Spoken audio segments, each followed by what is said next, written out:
I never thought I'd be writing this post, but I need to get this off my chest because it's been eating me alive for the past 6 months. I'm still processing everything that happened, and honestly, I don't think I'll ever fully get over what my mother did to my son at Christmas dinner last year. That one sentence she said changed everything, absolutely everything, and I haven't spoken to her since that night. My husband keeps telling me I did the right thing by leaving and cutting contact, but there's this small part of me that wonders if I overreacted.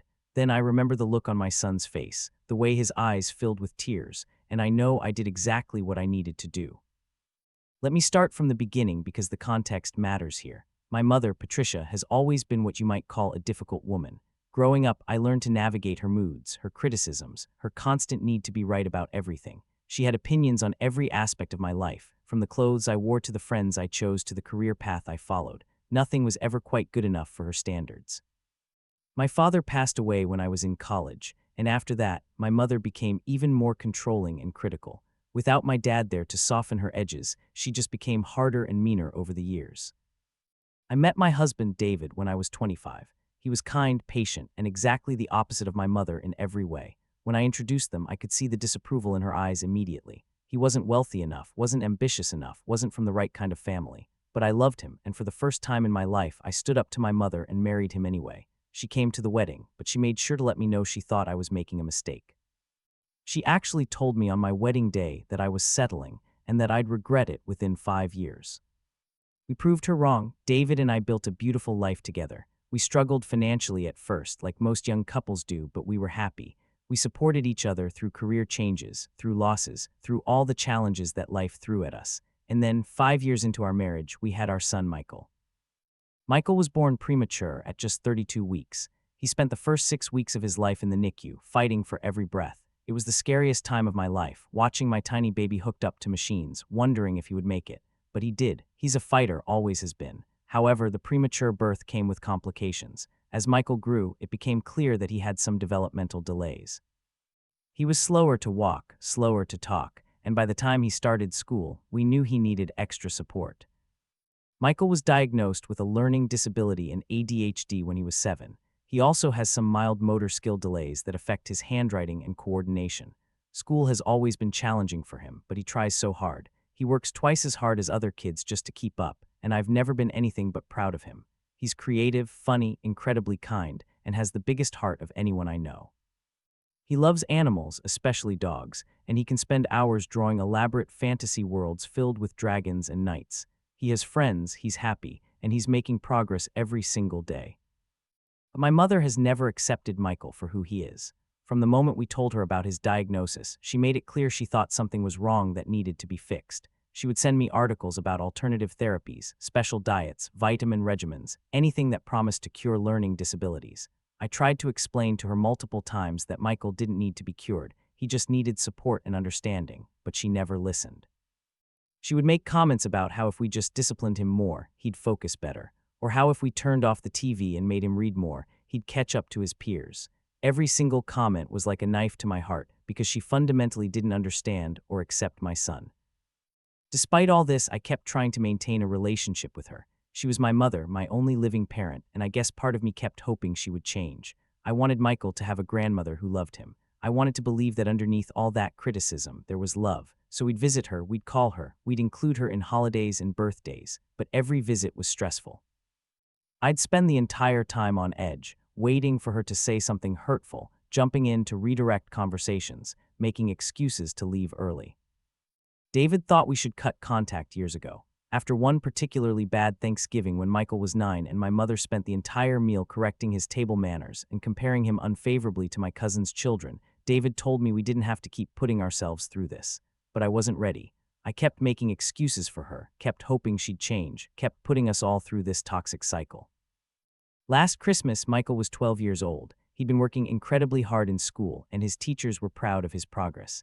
He'd made the honor roll for the first time, which for him was a massive achievement. It meant he'd gotten all B's and C's, which might not sound impressive to some people. But for Michael, who has to work so much harder than other kids just to keep up, it was absolutely incredible. We were so proud of him. We took him out for a celebration dinner. We put the certificate on the fridge. We called his grandparents on David's side who were thrilled for him. I made the mistake of calling my mother too. I was excited, hoping that maybe this would be the thing that made her see how amazing Michael was. I told her about his achievement, about how hard he'd worked, about how proud we were. There was a pause on the line, and then she said, "Well, I suppose that's good for him, considering his limitations." That comment stung, but I was used to her backhanded compliments by then. I chose to focus on the first part and ignored the rest. She invited us to Christmas dinner at her house like she did every year. David didn't want to go. He said we should start our own traditions, just the three of us, and stop subjecting ourselves and Michael to my mother's toxicity. But I convinced him to give it one more chance. It was Christmas, after all, the season of goodwill and family. Surely my mother could manage to be kind for one day. Looking back, I was so naive. We arrived at my mother's house on Christmas evening. She lives in the same large house I grew up in an affluent neighborhood where she's very concerned about keeping up appearances. Everything was decorated perfectly, like something out of a magazine. My mother was dressed impeccably, as always, and she greeted us at the door with air kisses and a critical eye toward our outfits. I dressed Michael in nice khakis and a button-down shirt, and he looked handsome, but I could see my mother's disapproval. The shirt was a bit wrinkled because Michael has sensory issues and doesn't like stiff, heavily starched clothing. Also present were my Aunt Carol, my mother's sister, and my cousin Jennifer with her husband and 2 children. Jennifer and I are the same age, and growing up, my mother constantly compared us. Jennifer was always the golden child, the one who did everything right. She was a straight-A student, captain of the cheerleading squad, went to an Ivy League school, married a lawyer, and had 2 perfect children who were both in gifted programs. My mother never missed an opportunity to hold Jennifer up as an example of what I should have been. Dinner started off tense but manageable. My mother had prepared an elaborate meal, and we all sat around the formal dining table. Michael was trying his best, using his napkin, remembering his pleases and thank yous, engaging politely when adults spoke to him. I could see how hard he was working to be on his best behavior, and my heart ached for him. He shouldn't have to try so hard just to be accepted by his own grandmother. Jennifer's kids, Emma and James, were 10 and 8. They were talking about their achievements in school, their various extracurricular activities, the awards they'd won. My mother was beaming at them, praising them effusively, asking them questions, and hanging on their every word. She barely looked at Michael. Then my Aunt Carol, who's generally a kind woman but sometimes doesn't think before she speaks, turned to Michael and asked him how school was going. Michael, sweet and earnest, lit up. He started telling her about making the honor roll, about how hard he'd worked, about his favorite class, which was art. He was so proud, and I was proud watching him share his achievement. My mother had been quiet while Michael was talking, but I could see something brewing in her expression. There was this look she got, this tightness around her mouth, that I recognized from childhood. It meant she was about to say something cutting. I tried to redirect the conversation, but I wasn't fast enough. Michael had just finished talking about his art project, a painting of a dragon he'd done that his teacher had displayed in the school hallway. He was beaming, so happy to be sharing something he was proud of. And then my mother set down her fork, looked directly at Michael with this cold expression and said, "Well, I suppose art is a suitable pursuit for someone who isn't smart enough for real academics. At least you found something you can do." The table went completely silent. I felt like I'd been punched in the stomach. I looked at Michael and watched his face crumple. This 12-year-old boy who'd been so happy just seconds ago looked like he'd been slapped. His eyes filled with tears, and he looked down at his plate, his whole body shrinking in on itself. I saw red. I don't think I've ever been so angry in my entire life. David was already pushing his chair back, his face furious. I stood up so fast my chair nearly tipped over. My mother looked at me with this expression of fake innocence, like she didn't understand why I was upset. I didn't yell. I wanted to, but I didn't. Instead, I spoke very clearly and coldly, in a voice I barely recognized as my own. I said, "Michael, go get your coat. We're leaving." Then I turned to my mother and said, "I have spent my entire life trying to be good enough for you, trying to earn your approval, trying to make you proud. And I've watched you extend that same impossible standard to my son, a child, your own grandson. What you just said to him was cruel and unforgivable. He is smart, he is talented, he is kind and wonderful and works harder than you could possibly understand. The fact that you can't see that says everything about you and nothing about him. We're done. Don't call us, don't come by, don't send cards or gifts. You are no longer welcome in our lives." My mother tried to sputter some kind of response, something about how she was just being honest and I was being too sensitive. My Aunt Carol looked shocked. Jennifer looked uncomfortable but didn't say anything to defend Michael, which I noted. David had already gone to get our coats and was helping Michael, who was crying silently. We walked out of that house and got into our car. I sat in the back with Michael and held him while he cried. He kept saying he was sorry, that he'd ruined Christmas, that he knew he wasn't as smart as Emma and James. It broke my heart into a million pieces. David was gripping the steering wheel so hard his knuckles were white, and I could see he was fighting back his own angry tears. We went home and I spent the rest of the evening reassuring Michael that none of what my mother said was true. We talked about how his brain works differently, not worse, just differently. We talked about his strengths, his achievements, how proud we were of him. We watched his favorite movie and drank hot chocolate, and slowly he started to feel better, but I could see the damage had been done. That comment would stay with him, and I hated my mother for planting that seed of doubt in my son's mind. That night after Michael went to bed, David and I talked. He held me while I cried, angry at my mother, angry at myself for continuing to expose Michael to her toxicity. David didn't say "I told you so," even though he had every right to. He just supported my decision to cut contact and told me he was proud of me for standing up for our son. The next day was the actual Christmas, and we spent it just the three of us. We made it special for Michael, focusing on him and making sure he knew how loved and valued he was. It was actually one of the best Christmases we'd ever had, without the stress of my mother's presence. But the drama was just beginning. Over the next few days, my phone was flooded with messages. First from my mother saying I was overreacting and that I'd misunderstood her. She claimed she was trying to encourage Michael to focus on his strengths, that I was too sensitive, that I was being disrespectful to her. When I didn't respond, the messages got angrier. How dare I cut her off from her grandson? I was being cruel. I was going to regret this. I was turning into a difficult and ungrateful daughter. Then my Aunt Carol started texting me, trying to play peacemaker. She said my mother didn't mean it the way it sounded, that family should forgive each other, that I should think about how this was hurting my mother. I told Aunt Carol that I was thinking about how my mother hurt my son, and that was my priority. Carol meant well, but she'd spent a lifetime making excuses for my mother's behavior, and I wasn't going to do that anymore. Jennifer called me too. That conversation was interesting. She started off trying to defend my mother, saying that grandmother had always had high standards and that I knew how she was. But then I asked Jennifer point blank, if my mother had said something like that to Emma or James, would Jennifer have stayed and accepted it? Jennifer got quiet and then admitted she wouldn't have. I asked her why she didn't say anything at the dinner, why she let my mother talk to Michael like that. She said she didn't want to cause a scene, that it wasn't her place. I told her that silence in the face of cruelty was a choice, and she'd chosen not to defend a 12-year-old child. We haven't spoken since. I blocked my mother's number after the messages turned from angry to manipulative. She started sending texts about how she was getting older, how she might not have many years left, how I'd regret cutting her out of my life when she was gone. It was emotional blackmail, pure and simple, and I wasn't falling for it. For a few months, things were quiet. We focused on healing as a family. Michael started seeing a therapist to work through some of the self-esteem issues my mother had contributed to over the years, and it was helping. We spent time with David's parents, who are warm and loving and think Michael hung the moon. We built new family traditions, just the three of us, and honestly, our lives were more peaceful without my mother in them. But then something happened that I didn't expect. In March, my Aunt Carol called me from the hospital. My mother had fallen and broken her hip. She needed surgery and would need care during her recovery. Carol asked if I would come, if I would help, if I would put aside our differences because family takes care of family. I wrestled with this decision. David left it entirely up to me, saying he'd support whatever I chose. Part of me felt guilty. She was my mother, she was hurt, shouldn't I be there? But then I thought about Michael, about the years of criticism and cruelty, about that look on his face at Christmas dinner, and I realized that my mother had made her choices, and now I was making mine. I told Aunt Carol that I was sorry my mother was hurt, but that I wouldn't be coming. I said that my mother had shown me over and over again that her love was conditional, based on meeting her impossible standards. She'd extended that conditional love to my son, and I was choosing to protect him over maintaining a relationship with someone who hurt him. Carol was disappointed, but seemed to understand. What I didn't know was that my mother had been telling everyone in her social circle a completely different story about why we weren't speaking. She'd told her friends, her neighbors, people at her church, that I had gotten angry over a small misunderstanding and cruelly cut her off from her beloved grandson.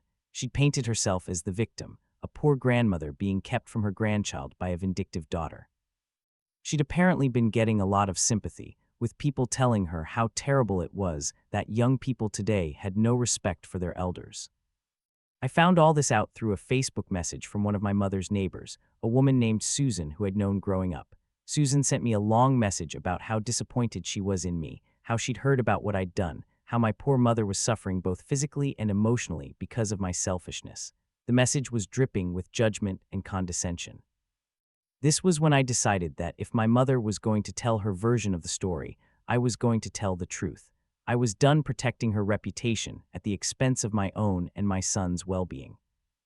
I wrote back to Susan and told her exactly what had happened at Christmas dinner. I told her about the years of criticism, the constant comparisons, the refusal to accept Michael's diagnosis, and the final cruel comment that had ended our relationship.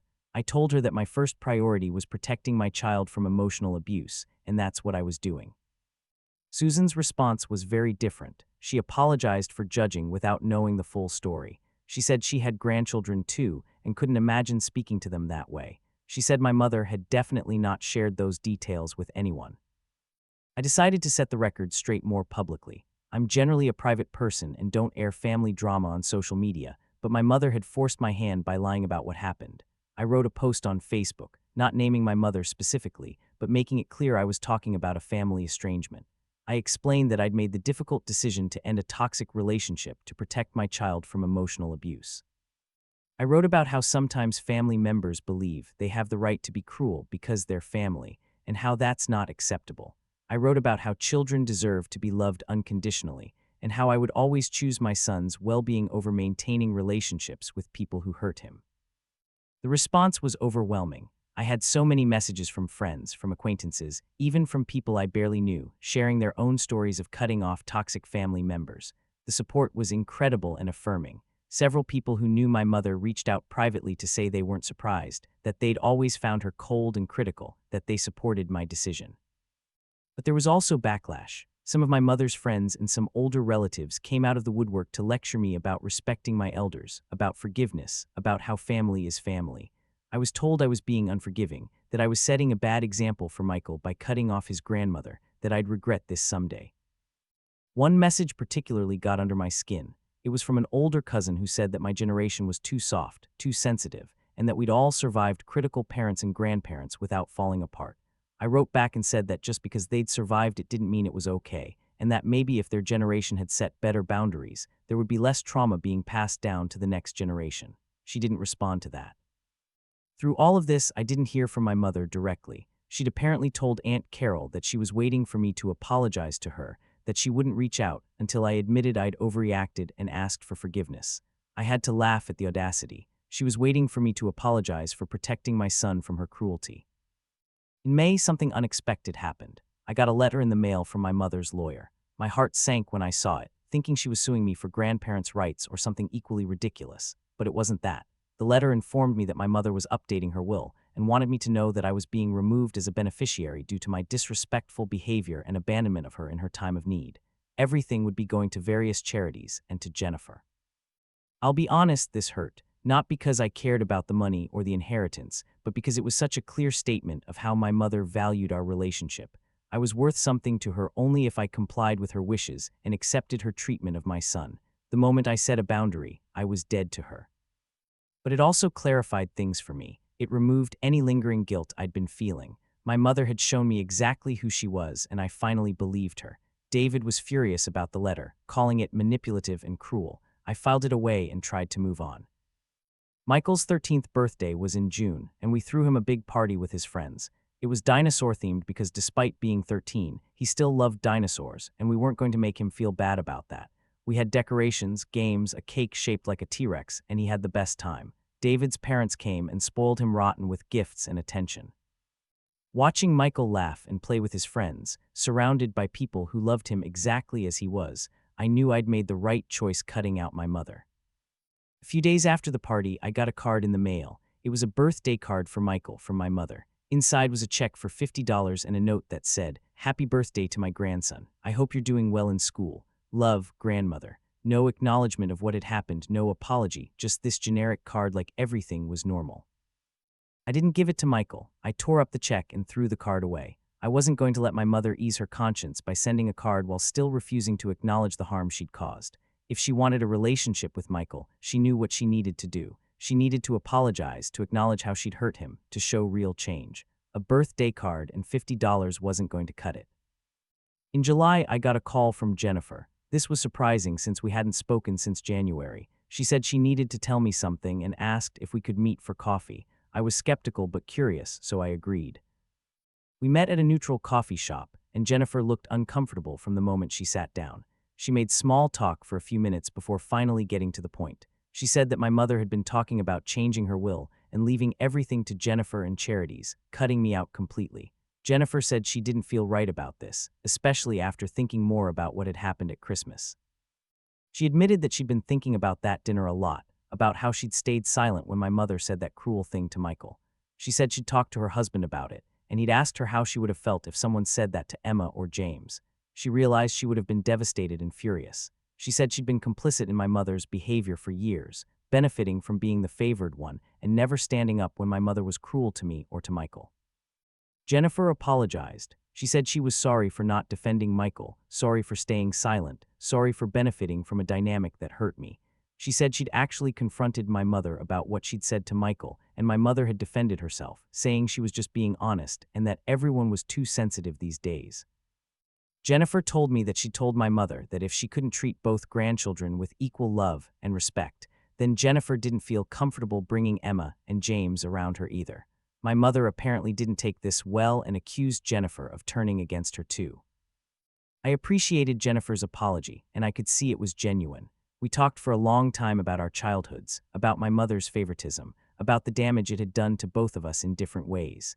Jennifer admitted that the pressure of being the golden child had been its own kind of burden, that she'd always felt like she had to be perfect or she'd lose my mother's approval. We didn't suddenly become best friends, but we cleared the air. Jennifer said she wanted to try to have a relationship with me and with Michael, separate from our mother. I told her I was open to that, but that I needed to see consistent behavior, not just words. She understood. One thing Jennifer told me during that conversation really stuck with me. She said that my mother had been complaining to anyone who would listen about how I'd abandoned her, how ungrateful I was, how cruel it was that I was keeping Michael from her. But Jennifer had started asking my mother, "What did you say to make her leave?" And my mother refused to answer directly. She'd deflect, change the subject, or get angry at the question. Jennifer said that told her everything she needed to know about who was really at fault. August came and I got a message from Aunt Carol. She said my mother was still struggling with recovery from her broken hip, that she was depressed and isolated, and that she was asking about Michael. Carol asked if I'd consider letting Michael have a phone call with his grandmother, just to cheer her up. I talked to Michael about it.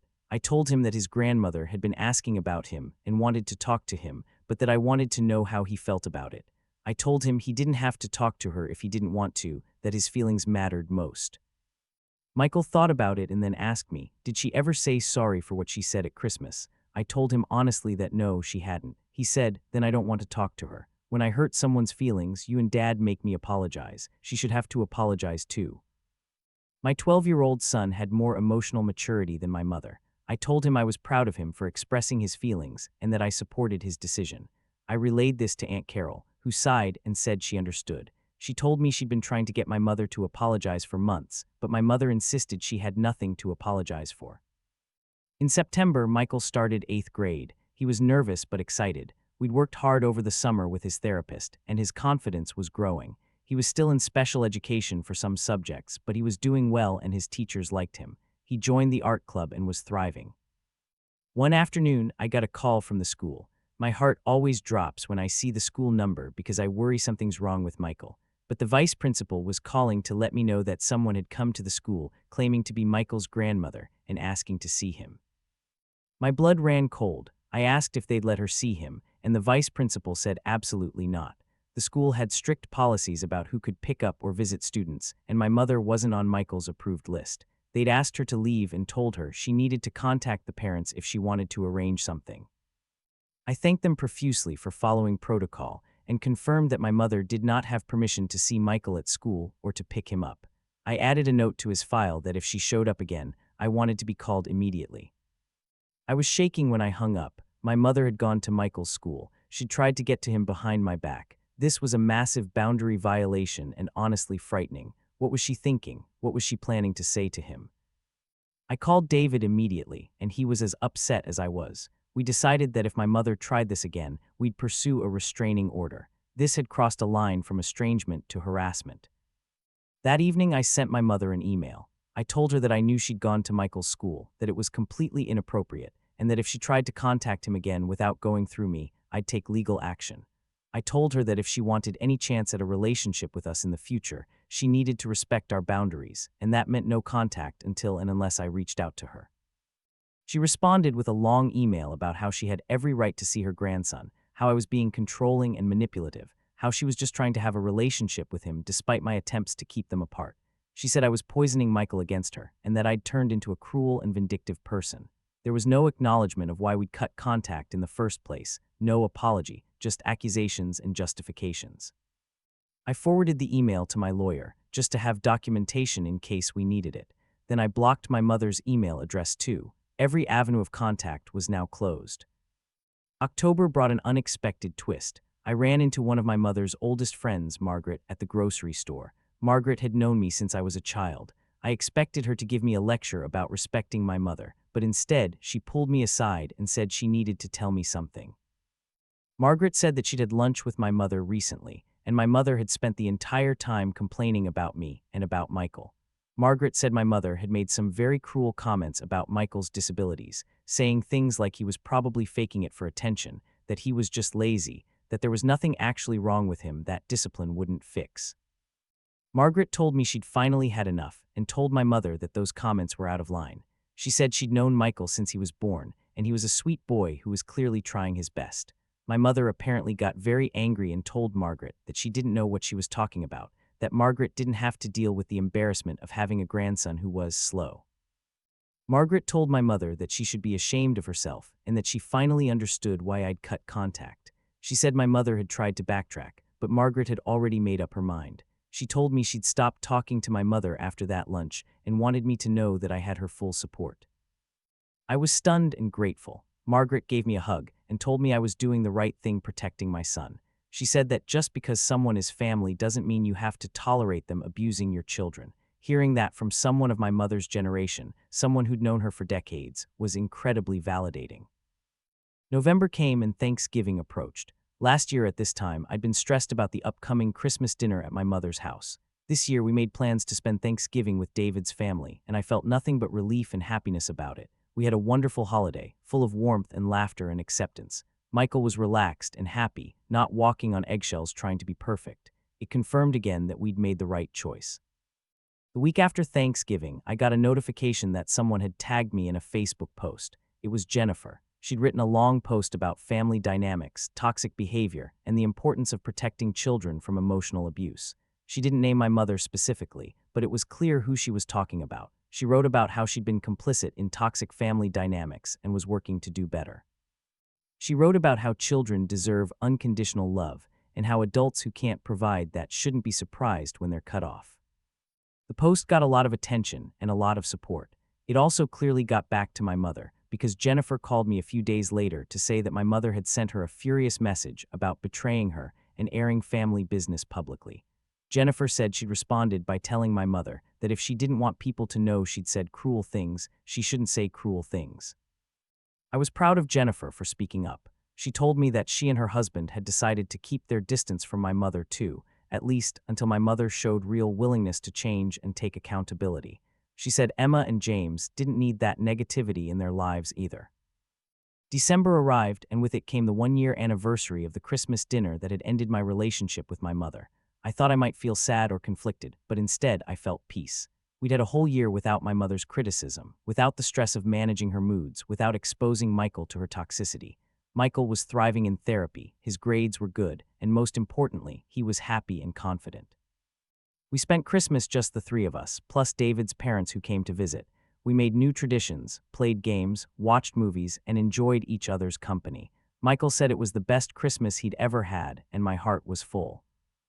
On New Year's Eve, I took some time to reflect on the past year. Cutting off my mother had been one of the hardest decisions I'd ever made, but also one of the most necessary.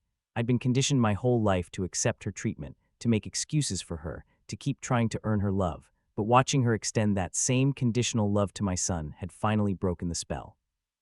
I realized that I'd been modeling unhealthy behavior for Michael by maintaining a relationship with someone who treated us poorly. By cutting her off, I'd shown him that it's okay to set boundaries, that it's okay to walk away from people who hurt you, even if they're family. That's an important lesson, one that will serve him well throughout his life. In January, a full year after the Christmas dinner incident, I got a letter in the mail from my mother. Not from her lawyer this time, but handwritten from her. My first instinct was to throw it away without reading it, but David suggested I at least see what it said. The letter was not an apology. It was my mother explaining, once again, that she'd been misunderstood, that she'd only ever wanted the best for Michael, that her comment at Christmas had been taken out of context. She wrote that she'd been in pain from her hip, that she hadn't meant it the way it sounded, that I should have known she loved Michael despite what she'd said. She wrote that she was willing to move past this if I was, that she was ready to forgive me for overreacting and cutting her off. She said life was too short for this kind of division in the family, and that she hoped I'd come to my senses and bring Michael to visit her. I read the letter twice, looking for any hint of real accountability or understanding. There was none. It was all justifications and blame shifting. The closest she came to an apology was saying, "I'm sorry you were hurt by my comment," which isn't an apology at all. It's a way of saying sorry you're so sensitive without taking any responsibility. I showed the letter to David, who rolled his eyes and said it was exactly what he expected from her. I showed it to my therapist, who I'd started seeing to work through my own feelings about the estrangement. My therapist pointed out that my mother was asking me to forgive her without her actually apologizing or changing her behavior. She was asking for reconciliation on her terms, with no acknowledgement of the harm she'd caused. I wrote a letter back. I don't know if I'll send it, but writing it felt important. In it, I told my mother that I would consider reconciliation when and if she could do the following: genuinely apologize to Michael for what she said, and for the years of making him feel less than. Acknowledge that her behavior was wrong without excuses or justifications. Demonstrate understanding of why her comment was so hurtful, and commit to treating Michael with the same love and respect she shows to Jennifer's children. I told her that until she could do those things, we had nothing to discuss. I told her that I was no longer interested in having a relationship where I constantly managed her feelings while she trampled on ours. I told her that Michael deserves a grandmother who loves him unconditionally, and if she can't be that person, then it's better for him not to have her in his life at all. I haven't sent the letter yet. Part of me knows it won't change anything, that my mother is incapable of the kind of self-reflection and accountability that would be required for real reconciliation. But part of me still hopes that maybe, just maybe, she'll surprise me. In the meantime, we're building our life without her. Michael is doing great. He's 13 now, growing into a confident young man who knows his worth. He's still in therapy, working through the damage my mother did to his self-esteem, but he's making progress. He knows he's loved, he knows he's valued, and he knows that his parents will always protect him and stand up for him. David and I are stronger too. Going through this together, making the hard choice to prioritize our son over my mother, has brought us closer. We've also grown closer to David's family, who have stepped up to fill the grandmother-shaped hole in Michael's life. His relationship with David's parents is beautiful and loving, and it shows me what a healthy grandparent relationship should look like. Jennifer and I are slowly building a relationship. We get coffee once a month, and she's working on her own issues with our mother. Our kids have had a few playdates, and they get along well. It's nice to have family on my side, people who understand the dynamics I grew up with. The hardest part of all this has been dealing with the guilt. Even though I know I did the right thing, even though everyone supports my decision, there's still this voice in my head sometimes that says I should try harder, I should be more forgiving, I should give my mother another chance. I think that's the result of a lifetime of conditioning, of being taught that my role was to accommodate my mother's behavior no matter what. But then I think about Michael's face at that Christmas dinner, the way he looked when my mother said he wasn't smart enough for real academics. I think about all the times before that when she'd made him feel small and inadequate. I think about the kind of man I want him to become, someone who respects himself enough to walk away from people who mistreat him. And I know that I'm teaching him that lesson by example. My therapist told me something that really resonated. She said that forgiveness doesn't require reconciliation. I can forgive my mother for being who she is, for being limited in her capacity for unconditional love, for being unable to accept Michael's differences. But forgiveness doesn't mean I have to have a relationship with her. Forgiveness doesn't mean exposing my son to someone who hurts him. I can forgive and still maintain boundaries. I'm also learning that it's okay to grieve the mother I wish I had while accepting the mother I actually have. I grieve for the grandmother Michael deserves, one who delights in him and celebrates his uniqueness. I grieve for the supportive, loving mother I always wanted, but I accept that my actual mother is critical, conditional in her love, and unable or unwilling to change. And accepting that reality means I can stop hoping for something different and move forward with my life. Looking back over this past year, I don't regret leaving that Christmas dinner. I don't regret cutting contact. I only regret that I didn't do it sooner. How many times did I let my mother make Michael feel bad about himself before I finally said enough? How many years did I expose him to her toxicity because I was too caught up in trying to be a good daughter? But I can't change the past. I can only control what happens from here. And from here, my priority is clear: protecting and nurturing my son, showing him what unconditional love looks like, and teaching him that he never has to accept mistreatment from anyone, even family. Some people have told me I'm being too harsh, that I should give my mother a chance to make amends, that everyone deserves forgiveness.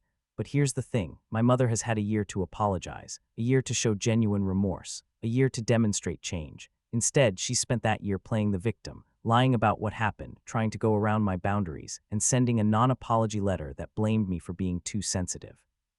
She's shown me who she is and what she's willing to do, and I believe her. If my mother ever does the work, if she ever truly apologizes and shows real change, I'll consider reconciliation. But it will be on my terms, with my boundaries firmly in place, and with Michael's well-being as the top priority. She doesn't get access to him just because she's his grandmother. She has to earn that privilege by treating him with love and respect. Until then, we're better off without her. And honestly, I think she's better off without us too. She clearly doesn't enjoy our company, doesn't approve of how we're raising Michael, and doesn't value the relationship enough to do the work required to maintain it. So in a way, this is better for everyone. I'm sharing this story because I know there are others out there struggling with similar situations. If you're dealing with a toxic family member who's hurting your children, I want you to know that it's okay to walk away. It's okay to prioritize your kids over maintaining relationships with people who hurt them. It's okay to set boundaries, even with parents, even with grandparents. You don't owe anyone a relationship at the expense of your children's mental health and well-being. Family is supposed to be a source of love and support, and when it's not, you have every right to create distance or cut contact entirely. The guilt is real and it's hard. The judgment from people who don't understand is real and it's hard. But watching my son thrive without my mother's constant criticism, seeing him grow in confidence and happiness, knowing that I'm breaking a cycle of toxic behavior that probably goes back generations, that makes it all worth it. Someone asked me recently if I think I'll ever have a relationship with my mother again. Honestly, I don't know. I'm not close to the possibility, but I'm also not holding my breath. My mother is in her 70s, and people that age rarely make fundamental changes to their personality and behavior.